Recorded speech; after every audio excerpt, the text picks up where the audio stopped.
Buenas tardes.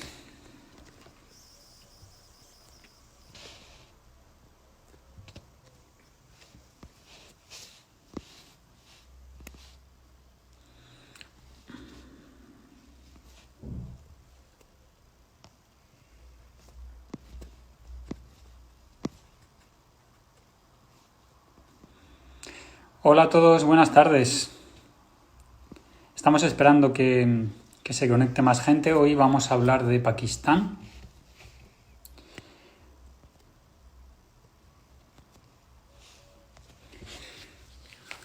Y en breve entrará Joan, que bueno, nos va a explicar un poquito más acerca de este destino. Como sabéis, nosotros estamos especializados mayormente en África, pero también realizamos viajes y estudios sobre otros destinos a nivel mundial. Algunas partes de Asia también tocamos.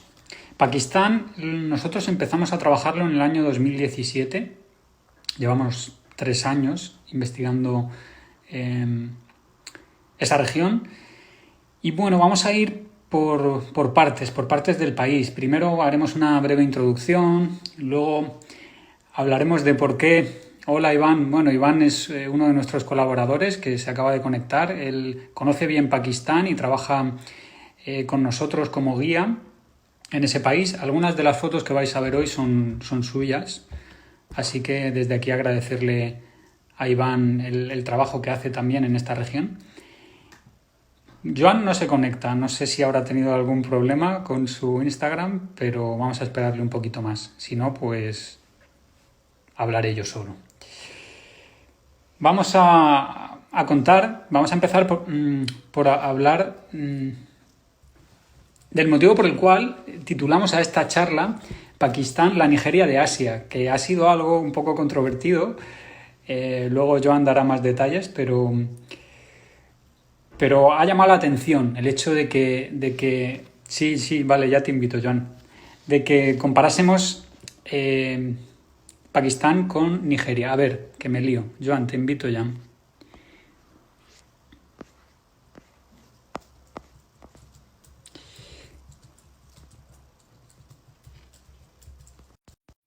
Ya estamos. Es que pensaba que te ibas a conectar de tu cuenta personal y al final, no sé por qué me he liado, te he visto que estás con la de las crisis. Buenas, ya estás. Es que, claro, yo ya sabes que soy un analfabeto tecnológico y no estaba esperando tu mensajito para apretar como un chimpancé así plic y no lo Sí, veía. Y sí, digo, bueno, bueno, estoy es que esperando. me he liado, me he liado. Te estaba Ah, vale, buscando vale, por tu nombre y estabas con el de las places. claro. Vale, pues nada, ya he dicho que he introducido un poquito. Vamos a hablar de Pakistán, otro last place, otro de estos últimos rincones en la Tierra. He comentado que lo venimos trabajando desde 2017, que fuiste ahí en una prospección tú en ese año. Ujú. Y bueno, algo que ha llamado la atención, que lo hemos promocionado como la Nigeria de Asia y ha sido un poco controvertido. Entonces, bueno, explícanos por qué este título se te ocurrió a ti. Y Bueno, primero era para un poco provocar, ¿no? Que incluso decir que cuál es la conexión, ¿no? Pero ha habido gente que, ¿no? Nos ha dicho que no veían la, ¿no? la similitud o que no tenía... Bueno, cada uno ha hecho su interpretación, pero al menos hemos creado un poco de movimiento, de pensar. Bueno, está siempre bien. Pero así a grosso modo es porque ambos países, ¿no? Nigeria es un país que hace muchos años que lo trabajamos y siempre, pues cuando hemos ido allí la gente dice, oye, pero no, es peligroso. Pues un poco es el caso, ¿no? Algunas preguntas que nos han llegado de Pakistán es, ostras, pues el norte no hay secuestros, no es un país peligroso. Pues bueno, como en el caso de Nigeria, es mucho más seguro de lo que sale en los medios y bueno, uno se da cuenta que hay unos estereotipos muy fuertes y bueno, hay que jugar con ellos. Por un lado, eso, esa fama de peligroso. Nigeria y Pakistán tienen mala fama en el mundo en general y en el mundo viajero. Quien no los conoce, pues dice, oye, ¿por dónde empiezo? Por otro lado, son países superpoblados, poblaciones parecidas, de casi 200 millones de habitantes. O sea, son países exportadores de gente y, bueno, hay hay esa también conexión. Y luego esos dos factores, ¿no? De países muy poblados, con mucho movimiento, con sus problemas sociales, como pasa en los países superpoblados, y esa fama hace que el turismo sea muy escaso. En el caso de Nigeria podemos decir que es anacrónico, y en Pakistán hay más de lo que parece, ¿eh? Lo trabajan otras agencias, hay una buena infraestructura, pero es mínimo comparado con incluso con el vecino Irán y ni que hablar con la India, ¿no? Y en el cuarto lugar, pues los dos países son fantásticos, ¿no? Ese desconocimiento dice, bueno, ¿qué hay para visitar?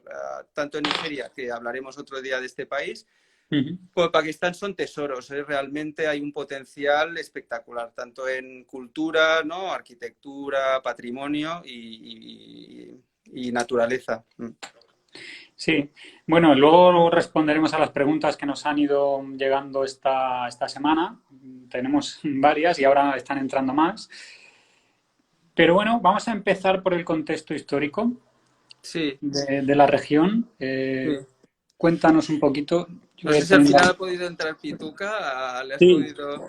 sí, Bueno, eso, una compañera viajera, amante del subcontinente, me ha ayudado a guionizar un poco, que tardaría una semana en poder explicar, ¿no? De qué va Pakistán, pues súper rica esa zona y el país en sí. Pero es importante el tema histórico, aparte de nosotros siempre nos gusta hablar de historia, nos apasiona, también como la antropología y la naturaleza, pero la historia para contextualizar, ¿no? Pakistán es un país nuevo, es desde el año 47. Algunos de vosotros, pues vuestros padres nacieron en esa época, o vosotros, a ver, es muy reciente.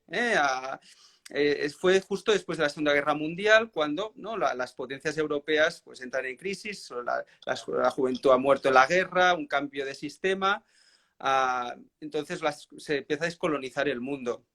Y la Gran Bretaña lo había controlado desde la frontera de Afganistán hasta Birmania, todo un territorio que era la India del Raj, que duró desde finales del 19 hasta unos 100 años de omnipresencia, pero ya habían estado los británicos anteriormente con la Compañía Oriental de las Indias, ¿no? Una conquista indirecta, pero de facto un siglo.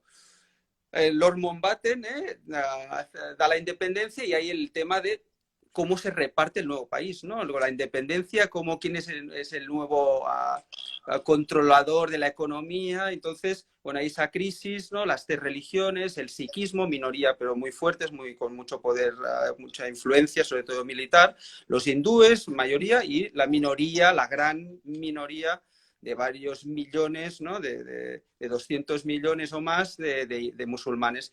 Y se decide una partición. Una partición, se divide el Pakistán oriental con el occidental. Que actualmente el oriental es Bangladesh, ¿no? Que fue Pakistán oriental hasta el 72, 73, si no recuerdo mal. Pero bueno, el crear un nuevo país, ¿no? Con un código musulmán, una zona donde casi la mitad de la población era hindú. Eso creó un trauma social, económico, cultural espectacular que se siente hasta hoy en día. O sea, no se puede entender Pakistán sin entender esa historia, sin esa mítica línea de Radcliffe, ¿no? Que fue el administrador, el sociólogo, el cartógrafo británico que desde un despacho en Londres decidió en el 47 qué ciudades, qué municipios, qué territorios pasaban al nuevo estado y cuáles permanecían en la India.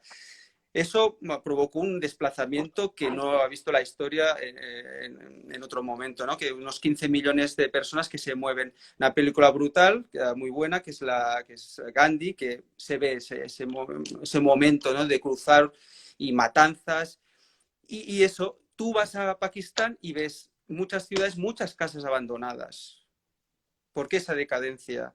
Eran casas de familias hindús, de médicos, de administradores, de gente que se desplazó. Y esa búsqueda de una identidad nueva, de un Estado musulmán con una gran variedad etnográfica, lo hace que todavía no haya encontrado su punto, o eso es lo que uno siente cuando viaja por allí. Es un Estado en formación, y eso le da un gran atractivo. Bueno, dices que no ha encontrado su punto, te refieres a que no ha encontrado una identidad na- Sí, tú ¿cuándo dirías una marca país, ¿no? Que hablábamos el mm, otro día de Etiopía, ¿no? Que lógicamente los Mursi no tienen nada que ver con los Hararis. Pero hay un hilo conductor.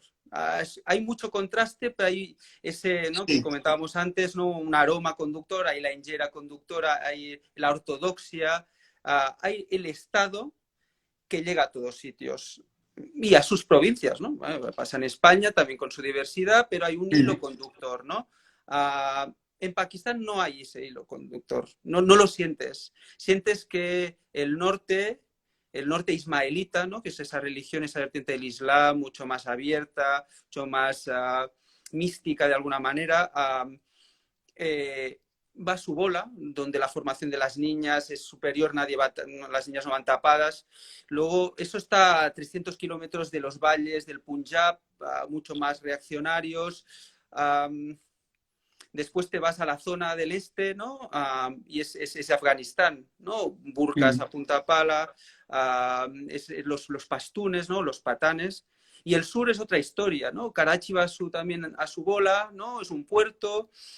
La capital ha cambiado muchas veces, ¿no? De Karachi a Islamabad, a Rawalpindi. No han encontrado su tempo, ¿no? Su temperatura. ¿Qué crees Y que eso desconcierta. la ausencia de ese hilo conductor crees que es algo más positivo que negativo para el visitante? Al encontrarse ese mosaico, ¿es algo bueno Mm. o tú crees que en un viaje siempre está bien que haya cierta identidad nacional? Bueno, yo tampoco no lo situaría si positivo o negativo, es desconcertante. Y yo lo diría que da juego, eso, da juego. Eso es, pues, la marca país sería la no marca país, de alguna manera, ¿no? Eso es lo destacable, o lo que yo sentí, poco como al final, ¿no? Podemos ser, ¿no? Historiadores, antropólogos, biólogos, pero al final nos dedicamos a diseñar rutas, ¿no? Y a vender unas esencias y a crear guiones, ¿no? De turismo. Y ahí cuesta un poquito más, es más Claro. challenging, ¿no? Porque todavía no he entendido Pakistán, no lo he entendido. Bueno, eso está bien, ¿no? Sí, sí, sí, claro, tenemos tema ahí. Por eso digo, vale, pues un last place, no solo porque hay zonas remotas, sino porque conceptualmente da que pensar. Ya te digo, es una impresión, también he leído libros, hablan de un país, entre comillas, también una mirada, podemos decir, subjetiva, pero que la he visto repetida, de un país un poco maldito, porque en esta partición se llevan la peor parte, de alguna manera, es el territorio más seco y el río que le da vida y el que ha dado pues grandes civilizaciones como la civilización del río Indos, un Harappa y bueno, para la gente interesada en temas históricos, es una civilización que empieza al mismo tiempo de Sumeria, ¿no? Y Egipto. Ese río se desborda cada 10, 20 años y arrasa. Entonces es un país muy maltratado, ¿no? Por la climatología y por esta historia que lo ha marcado y lo ha, de alguna manera, traumatizado. Traumatizado. Sí. Es un poco Pakistán, es eso. Y dentro de este ambiente un poco cáustico, que es Pakistán, realmente, y esa confusión, identitaria, pues es un país precioso, ¿no? Marcado por esto, ¿no? Esta orografía muy dramática, ¿no? Desde los Himalayas hasta, ¿no? hasta donde muere el Indus y rodeado de desiertos, ¿no? Al este, el desierto de Balochistán, en frontera con, la, con Irán, que es una zona tribal en el sentido de clanes tribales que no fueron totalmente subyugados por la Gran Bretaña, jamás. Más al norte, un desierto montañoso que es la frontera con Afganistán, que es donde está Peshawar, con los patanes, también una ¿Quieres zona de entrar, resistencia. ¿quieres entrar más al detalle en las cuatro zonas de las que vamos a hablar? Vale. Sí, Sí, pues un poco a hilo de esto, ¿no? Sí, porque un poco, ¿no? La charla hoy era introducción a Pakistán, el porqué de ese concepto, ¿no? Con esa relación con Nigeria, ¿no?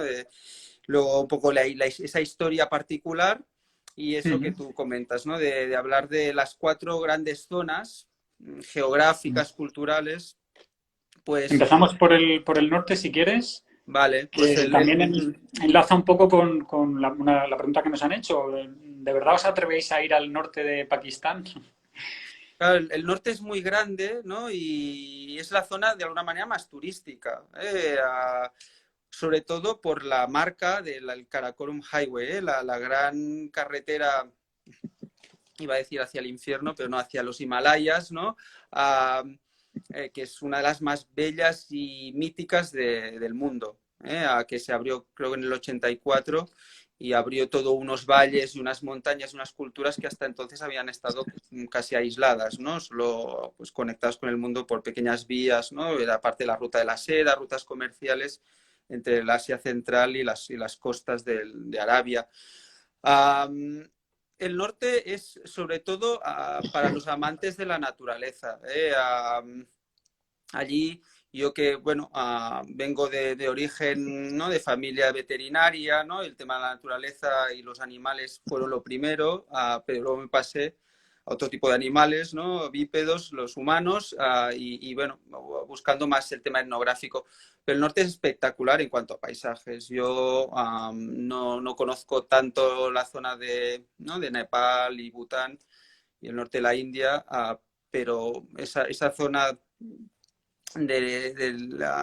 estos valles que hay entre Chitral y esto es la zona de los ismaelitas, ¿no? Donde está el Aga Khan, que es la cabeza de esta iglesia, ¿no? Esto es un personaje famoso de la prensa couché, ¿no? Y eso yo lo he visto, no está tuneado. Esto yo lo he visto llegando a estas pequeñas ciudades. Para mí es un lugar precioso, too good to be true. Para mí le falta ese punto de aventura, es fácil llegar hasta ahí, la carretera está muy bien preparada y buena infraestructura. Cuando yo fui la última vez, era junio, esta época es muy buena en el norte porque está fresquita. Lo que a mí personalmente, un poco nuestro proyecto, ¿no? Viajero, que buscando estos últimos lugares aquí, y hay una infraestructura hotelera, de restaurantes, está preparado sobre todo por los montañeros. La zona que me gustó más del norte, esto es el oeste, no, perdón, el noreste, la zona que está al norte de Lahore y de Islamabad.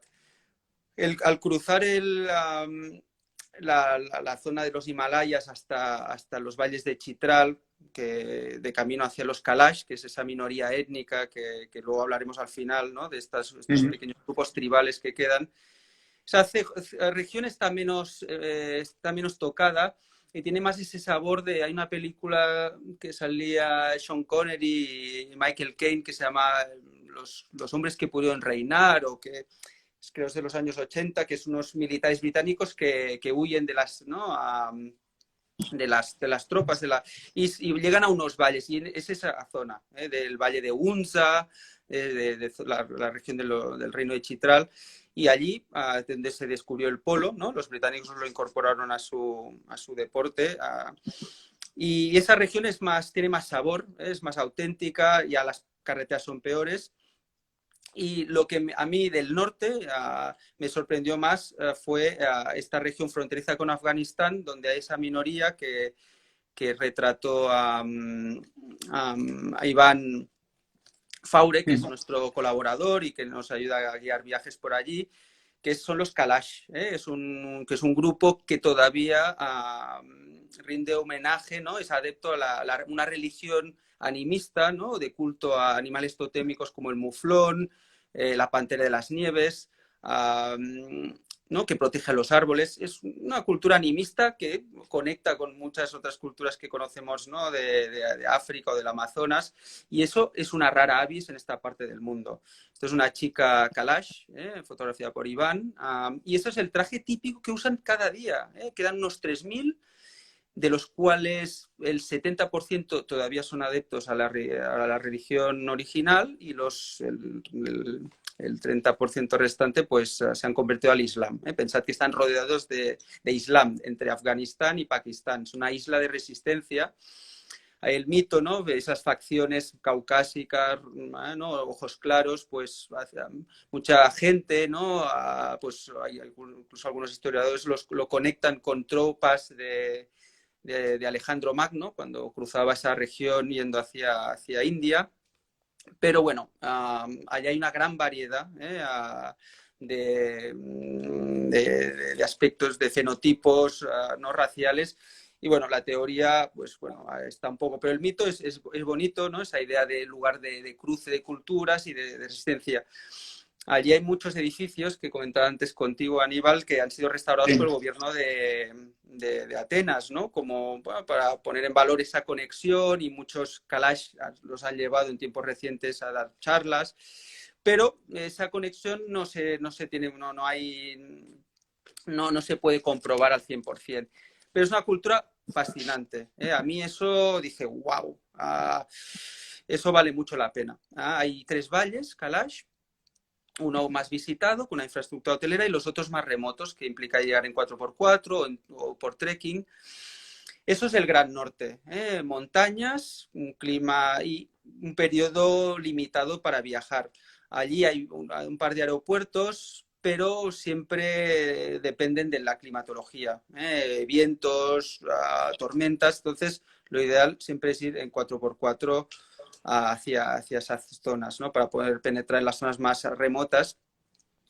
La otra gran zona, ¿no? Esto es, podemos decir, el norte es montañoso, naturaleza, ¿no? Que decimos de algún día hacer una charla con tu colega, ¿no? ¿Cómo se llamaba la chica esta de la veterinaria? Sara, creo que nos estará viendo por aquí, sí. Bueno, pues no, que muy interesante porque al norte de Chita hay un parque nacional donde me comentaban que el avistamiento de pantera de las nieves pues es habitual, y una reserva de caza de la familia real de Chitral, y eso preservó unos bosques, ¿no? Primarios, y bueno, y la presencia de este felino. Entonces, después del norte viene la gran zona del centro a este, que es el Punjab, que es la región más india, ¿no? Que tú, que también eres un forofo de India y que lo conoces bien, pues bueno, te recordará. Y la arquitectura, sobre todo la arquitectura, que es lo primero que vemos, y lo que marca también un poco la sociedad, los sistemas urbanos y cómo está montado, cómo se dividen las provincias, es una... era la región que estuvo dudando entre que iba a quedarse en la India. Lahore es una ciudad profundamente india, y ha estado llena de templos hindús. Hoy en día quedan muy pocos, porque cada vez que hay un conflicto, ¿no? Desde el 47 no ha parado de haber conflictos. De hecho, está en una guerra permanente India y Pakistán, toda la frontera, destacamentos. Y bueno, es un negocio, es una marca, también ayuda a crear esa identidad que comentábamos. Y el Punjab es una región llana, fértil, ¿no? Por un sistema de canales, de regadíos que se aprovechan de los ríos que vienen de los Himalayas. Y el interés sobre todo es el patrimonio arquitectónico. Lahore es un paraíso que no te lo acabas en 3 días, para, bueno, solo mausoleos de santones musulmanes, el fuerte. Allí sobre todo la explosión económica y cultural fue durante, ¿no? El siglo XVII con el boom de la cultura mogol, ¿no? Que los creadores del Taj Mahal, del Fuerte Rojo de Delhi, y del Fuerte de Lahore, que es uno de los más impactantes que hay en el subcontinente, con la gracia, comparado en la India, que no hay turismo y ya estás tú solo y puedes ir a las habitaciones, ¿no? La habitación de los espejos, la zona muy impresionante, el legado arquitectónico. Y allí el toque de las places, es decir, bueno, eso lo puede hacer todo el mundo, ¿no? Hacer un recorrido urbano, pues contratar a un arquitecto y pues meterse en las casas, ver, bueno, los estilos. El toque nuestro sería pues conocer las comunidades cíngaras, ¿no? De gitanos, que allí les dan el nombre de Cana Badosh. Hay grandes campamentos. De hecho, la cultura, aquí una foto, ¿no? de unos chavales gitanos. Son un grupo en un país 90% musulmán, con ese problema identitario, un país muy militarizado por ese origen, ¿no? de la partición y la guerra permanente con India, el problema talibán en la zona. Y de repente hay esa gente que hay millones, y ahí es el origen. Pakistán es el origen del pueblo roma, gitano, como se le quiera decir, que es un pueblo que nos fascina, que nos encanta, es un pueblo de espíritu nómada, y que en un país musulmán ellos, pues bueno, van los hombres con argollas en la oreja, con las mujeres se pintan, no se tapan, y bueno, se dedican a todo tipo de cosas, ¿no? A trabajos pues marginales, ¿no?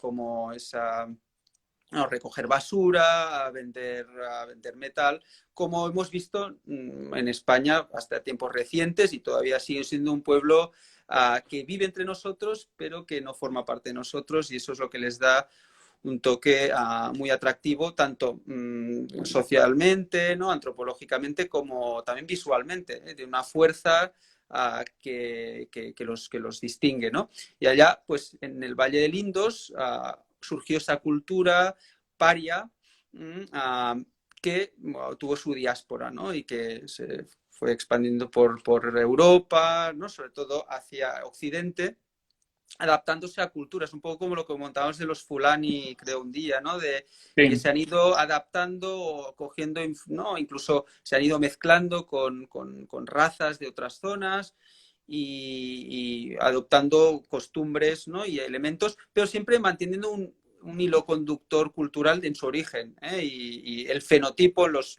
gitanos de pura raza, que es un término que actualmente no sé, un poco políticamente incorrecto, pero bueno, las facciones, el fenotipo te llevan a la Valle del Indus en Pakistán.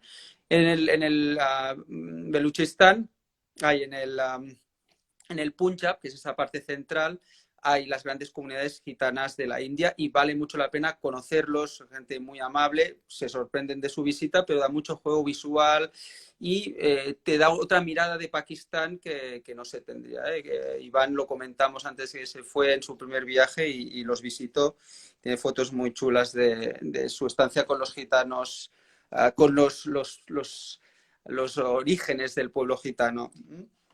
Entonces, la otra región que se distingue es el sur, que es una zona que es la que conocemos menos a nosotros, pero que, bueno, tenemos previsto un viaje a finales de agosto. Bueno, ya veremos si se puede realizar. Pero bueno, es la época que han acabado los monzones, ¿no? Y el clima está más agradable. Y bueno, es un viaje para conocer todo el país, el norte, el centro, el sur y el este, ¿eh? Es un viajecito de casi un mes. Y el sur es lo que nos queda un poco pendiente. Es la región marcada por, por un reino hindú que quedó del lado pakistaní, y la familia real más o menos se mantuvo.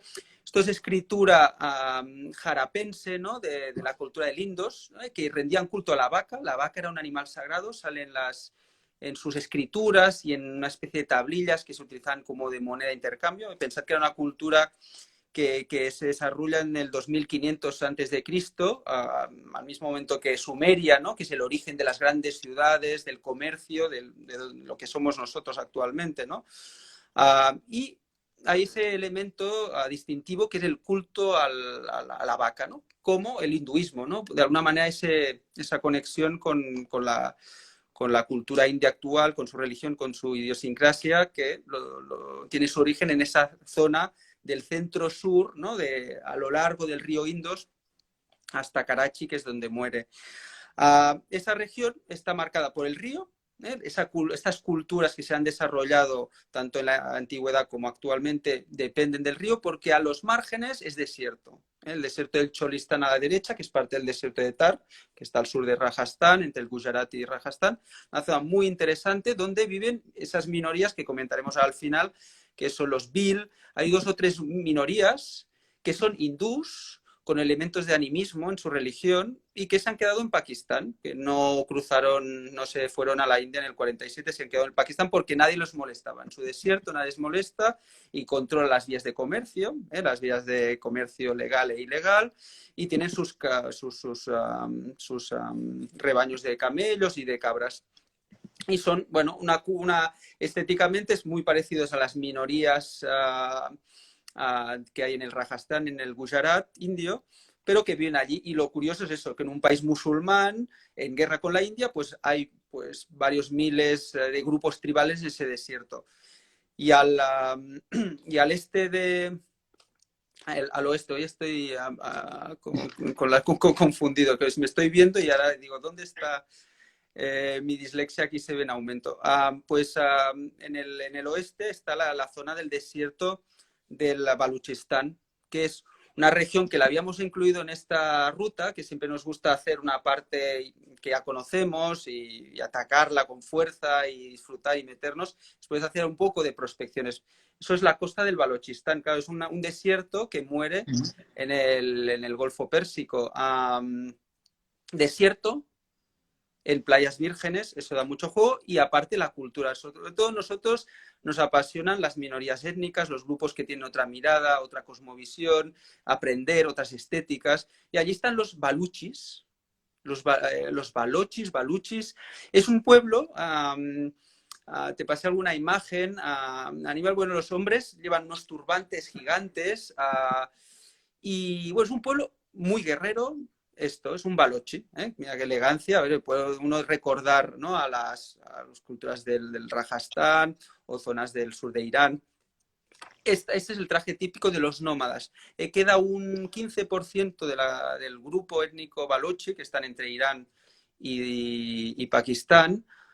Incluso hay algunos que emigraron, algunos grupos pescadores que llegaron a la península arábiga y hablan el balochi o un dialecto del balochi, van con estos trajes atemporales, ¿no?, que te llevan a las mil y una noches, esa elegancia natural que nos fascina, y mantienen el nomadismo por voluntad propia. Hubo unos planes de regadío, ¿no?, tras la independencia, pero hay algunos que prefieren la vida transhumante y era uno de los objetivos. Lo que pasa con el conflicto un poco américo-iraní, ¿no?, iraní, ¿no?, que empezó a remontar antes de la crisis del coronavirus, pues esa zona no nos aconsejaron ir por inestabilidad, implicaba mucha burocracia y de momento lo hemos dejado aparcado. Pero sé que mucho viajero que conoce, que ha estado varias veces en Pakistán, ha explorado bien Irán, el Baluchistán pakistaní es una última frontera, es un last place sin duda, por el paisaje, todo de montañas, de esa piedra arenisca que se erosiona con el viento del mar, y esa etnia nómada que nunca fue conquistada por el Imperio Británico, de alguna manera, porque tampoco no había mucho que conquistar allí, era un terreno baldío, seco, y con poco interés, muy despoblada. Y claro, guerra de guerrillas, zonas fáciles de esconderse.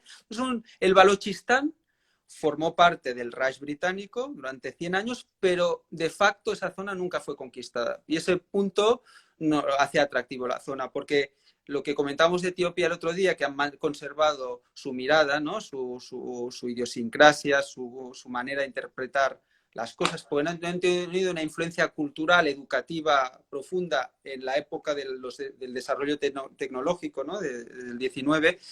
Eso nos da mucha información a los que nos interesa entender otras maneras de interpretar el mundo o el entorno que les rodea. Y los baluches tienen ese elemento de pueblo aislado por voluntad propia.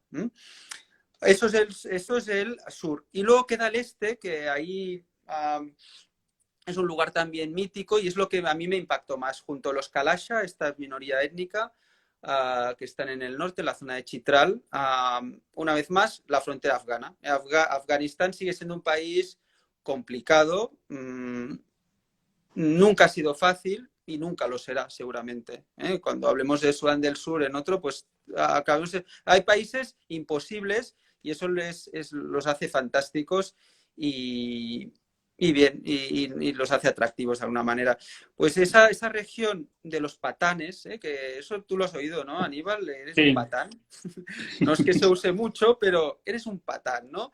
Y que lo miras ¿no? en el diccionario, pues viene de, como de alguna manera, no sé si como persona poco educada, un poco salvaje. Es un término que exportaron los británicos por los patanes o pashtunes. Son un pueblo también tozudo y lo siguen siendo. No les gusta que los manden. Y los patanes se dividen entre los pakistaníes y los afganos. Y de ahí viene un poco ese mantra, ¿no?, de la inseguridad en Pakistán. Está claro que sí. el talibanismo, que no ha muerto del todo, como nunca murió antes ni morirá, porque forma parte de casi del ADN de esas culturas de montaña, donde el honor es súper importante para las relaciones sociales y todo es complejo, ¿no? Y entornos muy hostiles, ¿no? De montañas secas, valles imposibles, pues allí esa cultura se desarrolló y también los británicos les costó mucho. Ellos no pudieron entrar, enviaron a sus tropas Sikh, que son los guerreros de esa cultura guerrera, ¿no? Que los británicos, pues, de alguna manera favorecieron para también conquistar. Pues un señor de la guerra Sikh es el que ocupó y de alguna manera domesticó esa frontera, esa última frontera del Imperio Británico. Pero, como siempre, fue una conquista superficial. Allí siguieron mandando como siguen mandando. Ese es un territorio, y no lo dice uno, que le gusta explotar ese término, lo de tribal. Es una zona, es el territorio noroeste tribal de Pakistán, donde hay una autonomía especial. Y bien, allí el gobierno central de Islamabad no puede hacer lo que quiere, tiene que pedir permiso a son ¿cómo se llama esto? Jarguías, o son como grupos de hombres, ¿no? No hay un líder, hay un conjunto de hombres, generalmente pues más mayores. No recuerdo el término, y ellos son los que deciden. Eso es el gobierno talibán de Afganistán, pues se sostuvo por estos grupos. Algunos, lógicamente, se han pasado al comercio bueno, de cosas ilegales, y otros simplemente controlan la economía como hace cualquier otro gobierno. Pero allí es territorio tribal, que es un país dentro de un país.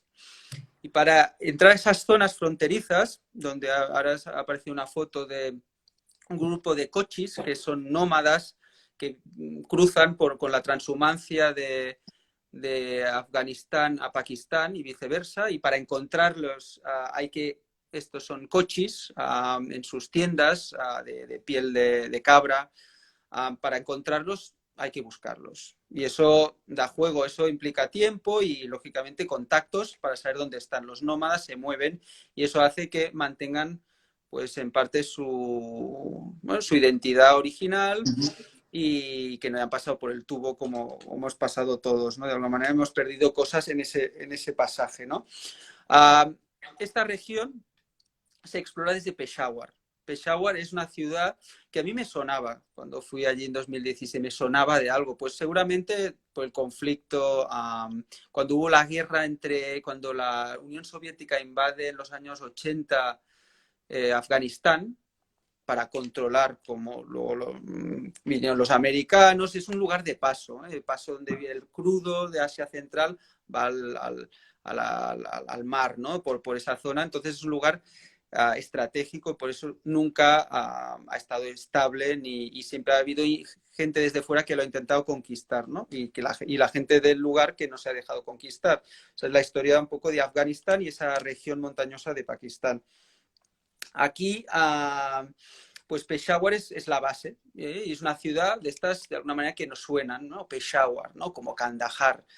Peshawar es una ciudad, como decía antes, que me enrollo un poquito, como los Kalasha, que me impactó. Eso, que uno ha viajado un poquito y, bueno, ya ¿no? Hay cosas que se repiten. Estos son Kalasha, ¿no? Ves esas facciones, bueno, caucasias, parecen más de Europa del Este.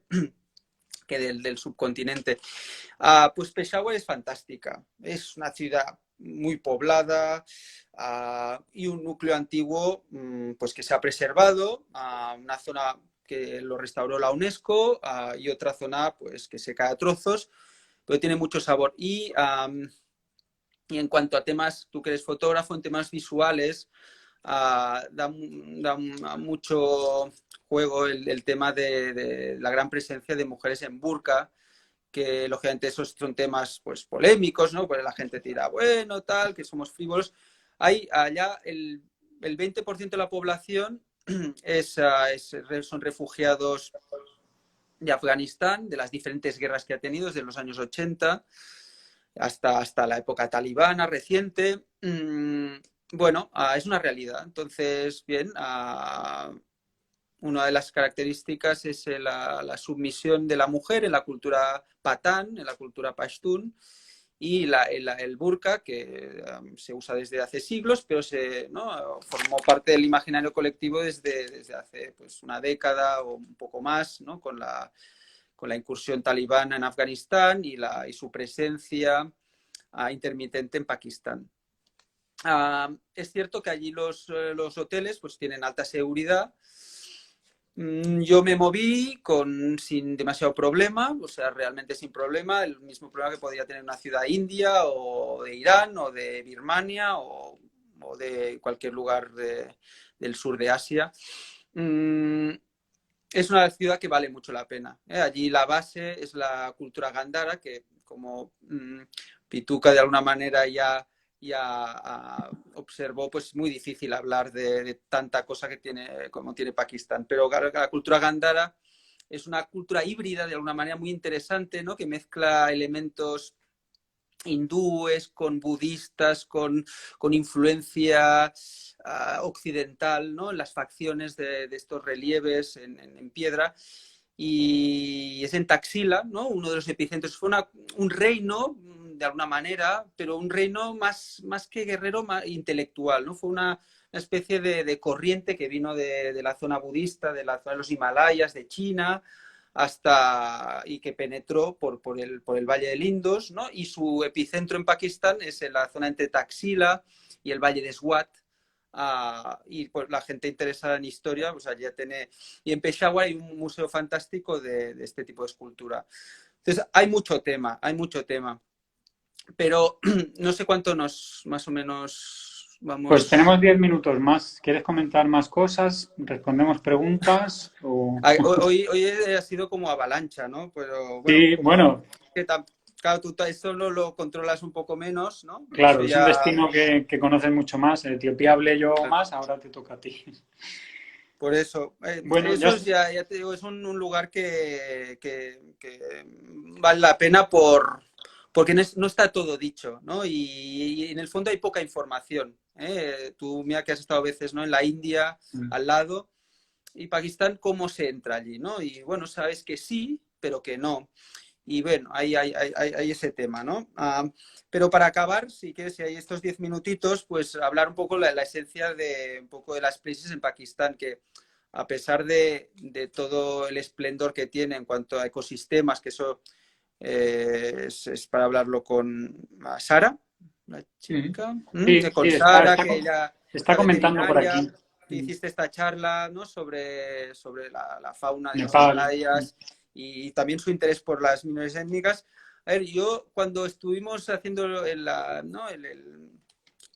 research para llenar de contenido la página web, parte de las etnias que yo he ido visitando en Pakistán, pues descubrí pues 8 más, ¿no? En total hay unas 10 minorías étnicas, de las cuales pues 8 son nómadas, y otra vez más volvemos que el nomadismo ayuda a preservar pues conciencias de alguna manera de estéticas, esa marginalidad, estar al margen un poco del sistema, pues preserva cosas. Y a eso nos interesa mucho, conocerlo, hacerlo conocer y buscar herramientas de pues preservar esos mundos.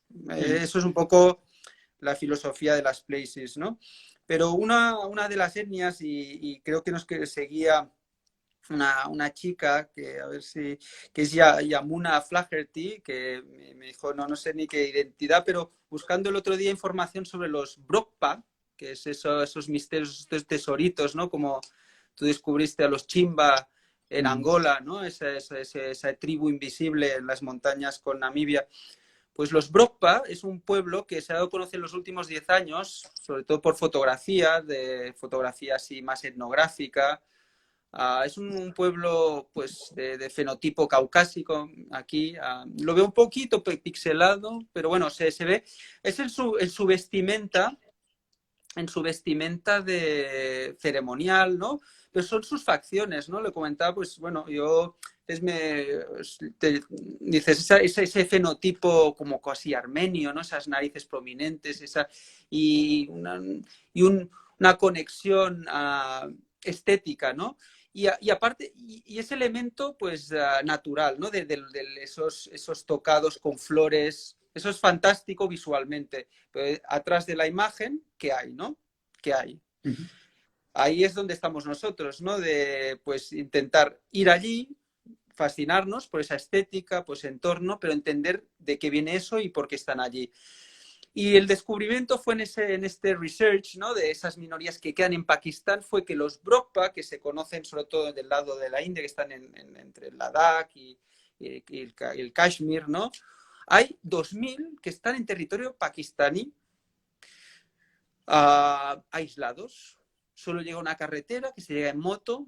Entonces, no sé, hay que ir, ¿no? Sí. Hay que ir a ver. Porque, claro, decimos conocerlos. Nosotros no somos elitistas, es decir, queremos solo lo más virgen, pero tiene ese punto, sobre todo para conocer cómo se han adaptado, ¿no? Ese pueblo que fue dividido, ¿no? Por esa línea Radcliffe, y además el conflicto del Kashmir es mucho más complejo, ¿no? Se mezclan muchas cosas, ¿no? La identidad Kashmir, musulmana, ese reino, ¿no? Que nunca, que fue parte del Imperio Británico, pero mantuvieron el reino, después se divide, una parte pakistaní y una parte india. Y en este conglomerado, pues esa isla cultural, que son los Brokba, tienen otros nombres también, que es otro también tema interesante, ¿no? Como ellos se autodefinen, como los definen otros pueblos, que tiene esa religión original. Y en el caso de Pakistán, por las investigaciones que he hecho, pues aparentemente la gente se ha convertido en los últimos 40 años al Islam, pero que en la intimidad siguen practicando algunos cultos pues animistas, conviven, ¿no? Esos dos elementos, y durante los festivales que se celebran más del lado aquí indio, pues cruzan. ¿Qué es de los Brokpa, Brokpa? Eso también, a ver, ¿qué es de ellos en Pakistán? Pues es uno de las misiones que tenemos para el año que viene, si es posible visitar allí. Aparentemente es un permiso, pero nuestra gente allí lo puede conseguir. Y allí sería uno de los lugares para visitar, para ver cómo está la situación, entenderla, y luego pues proponerla a viajeros de todo el mundo que quieran descubrir esa zona, y con ese turismo cultural de respeto preservar esas culturas únicas. Sí, bueno, de los Brokpa o Droppa hablamos con Sara de Aventuras Compartidas en la parte de Nepal y bueno, nos preguntaban que si sabíamos qué diferencia había, ¿no? Entre los de Pakistán y los de Nepal en cuanto a cultura o estética o, bueno, religión. Entiendo que sí, hay diferencias. Yo me he quedado con la parte estética que me ha impactado, porque además está en una zona, ¿no? Que comentábamos muy de fenotipo mongoloide, pero ellos mantienen o sea, ha habido endogamia y apenas mezcla con otros grupos del lado ladaquí, y esos tocados que aparentemente se ponen solo para las fiestas, no sé si en el uso diario. Ahí también es otra cosa a investigar. Pero los Drogba que comentabas con Sara, no lo sé si es un grupo, ¿no? Que comentábamos antes, ¿no? De si es una manera de definir estas minorías por parte de los grupos dominantes de las zonas. Bueno, hay tema, es lo que hablamos siempre de la arqueología cultural, ¿no? Es decir, vemos la foto, vemos el ecosistema, vale, ¿qué hay atrás, no? Pues hacer ese espíritu antropológico, ¿no? leer, ir Mm. allí, Sí, está comentando entrevistar. Sara que quizá la mayor diferencia es que un grupo son eh, musulmanes y los otros budistas, ¿no?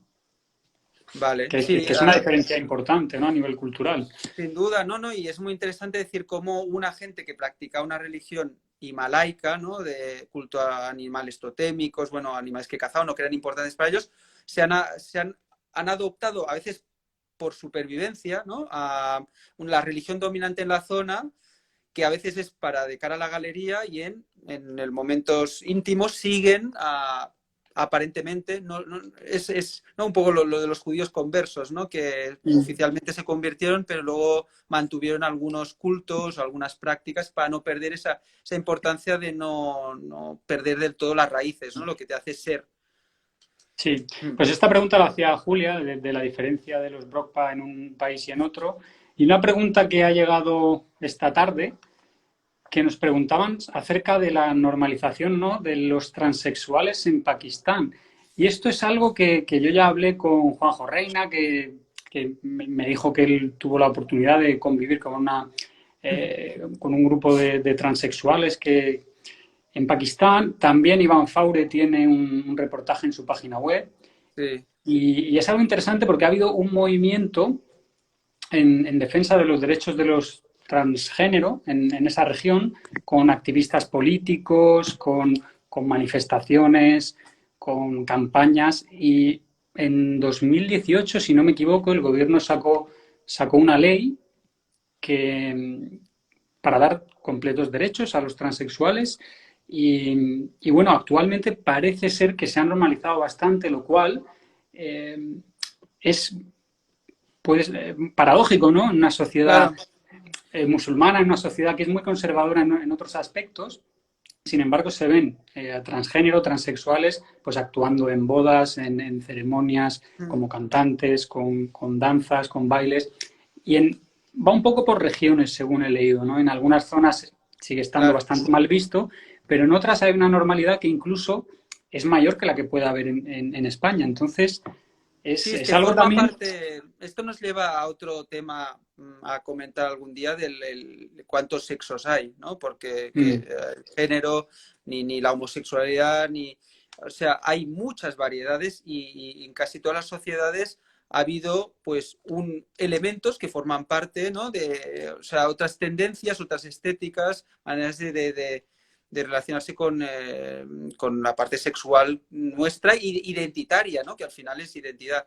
Pero lo que tú decías, eso en el Punjab, ¿no? Donde hay una importante minoría sikh, un poco más permisivo, mm, frontera con la India. En la zona Patán, eso claro. es de esas imágenes de las grúas colgando a gente, ¿eh? Por eso digo que hay Este unas mosaico. fronteras no visuales, no físicas, pero radicales, ¿eh? En este país. Mm, Y no, el gobierno de Islamabad no puede aplicar porque tendría problemas de mantener la unidad nacional si empiezan a aplicar. Pero tiene sentido en Lahore, sí, tú lo ves, lo ves, lo sientes y uno que busca, ¿no? Historias, el barrio, el Red District de Lahore, en la parte central, no lejos de la mezquita que está hecha por el mismo arquitecto que el Fuerte Rojo de, um, de Delhi, pues bueno, pues el barrio que son, bueno, como esta gente, a pesar ¿no? de que forman parte de la realidad, claro, es el elemento del Islam y algún problema, y bueno, algunos se han dedicado a la prostitución, ¿no? mm. Bien. Esta es la web de Es, Van Faure, donde tienen reportajes sobre este tema, que, mm, bueno, es interesante. sí. Pues vamos a ir terminando. ¿Algún detalle más? Por ejemplo, mejores fechas para viajar en Pakistán. Hemos comentado de septiembre a noviembre, ¿no? Recomendamos Claro, para más. evitar el calor, ¿no? Y después Mm, evitar la nieve. Si quieres hacer un sí, poquito de todo. Es un país que da, como comentábamos de Etiopía, da para varios viajes. varios viajes. Sí, pero es Nosotros la tenemos época. un viaje que salía el 29 de agosto, que está un poco en el aire. La compañía aérea me Sí. has dicho que no ha cancelado los vuelos aún. No sé No, si queda alguna plaza por si alguien se quiere apuntar a última hora y sí. si se puede hacer. que no lo sabemos. Mm. Y bueno, también comentar la infraestructura, que es algo que creo que no hemos dicho, lo hemos hablado tú y yo, pero no lo hemos dicho en directo, que son bastante buenas las infraestructuras en el país, Mm. las carreteras en general. Sí, Y bueno, no sé si quieres comentar algo, luego ya cierro yo y digo de lo que vamos a hablar la semana que viene, el jueves que viene. Si quieres vale. comentar tú alguna cosa más. Nada, que bueno, estoy todavía entendiendo Pakistán y eso es informativo, ¿no? De que es un país complejo y muy interesante, con zonas de alguna manera prohibidas. Y eso, pues bueno, anima a ir, ¿no? Descubriendo más y profundizando más. Y hay esos misterios de estas minorías tribales, ¿no? De los Himalayas y esas culturas que se han preservado tras siglos, ¿no? Allí en esos valles, esos pequeños valles, bueno, uno tiene muchas ganas de volver allí bueno, y llevarte a ti, lógicamente, y traer a más gente para descubrir, porque vale mucho la pena, es muy sorprendente. Vale, muy bien. Preguntan que qué página web es esta que he mostrado, es ivanfaure.com, que es el fotógrafo que trabaja con nosotros también en esta región. Bueno, Sara dice que podría estar horas escuchándonos. Pues nada, cuando quieras hacemos una llamada a tres o hacemos también un directo conjunto. Que la verdad que como ya comentamos en el directo que hice contigo, tenemos muchas cosas en común, muchos puntos de vista en común de la forma de viajar, intereses y quizá pueden surgir sinergias seguramente. Vale, pues jueves que viene nos vemos también a las 7 de la tarde y hablaremos sobre Benín. Hablará también más Joan porque lo conoce más. Benín, teníamos un viaje programado para mayo. De hecho, ahora mismo deberíamos estar en Benín, un viaje que iba a guiar yo, centrado en rituales de vudú y en escarificaciones y tatuaje tradicional, que se ha tenido que aplazar. Entonces, en principio, este viaje, que era en mayo, lo hemos aplazado a la primera quincena de noviembre y aún tenemos plazas. O sea que, bueno, el jueves que viene os esperamos para hablar de este país y quien quiera unirse al viaje de noviembre, pues es bienvenido. Y muy interesante el enfoque este de hablar de modificaciones corporales, sobre todo escarificación, tatuaje, afilamiento dental, perforaciones. Ese enfoque creo que bueno, también forma parte de nuestra manera de interpretar los viajes, ¿eh? Que no es tanto el destino, sino la aproximación a él, ¿no? Y esto, bueno, es un experimento en el sentido que, bueno, lo hemos hecho otras veces, pero el enfoque ese centrado en Sí, técnicas de modificaciones corporales que existen en esa parte del oeste de África, ¿no? de hecho Tú estamos, como tatuado, ¿no? Y sí, perforado, estamos a la pues espera de confirmación, pero quizá venga un tatuador también para hacer esa especie de intercambio cultural, ¿no? Para claro, mostrar cómo tatuamos aquí, que ellos muestren cuál es el tipo de tatuaje tradicional y que haya ahí un claro, claro. documento interesante. Bueno, Luisa, muchas gracias a ti también y gracias a todos y nos vemos la próxima semana. Venga, hasta la Chao. próxima. Chao.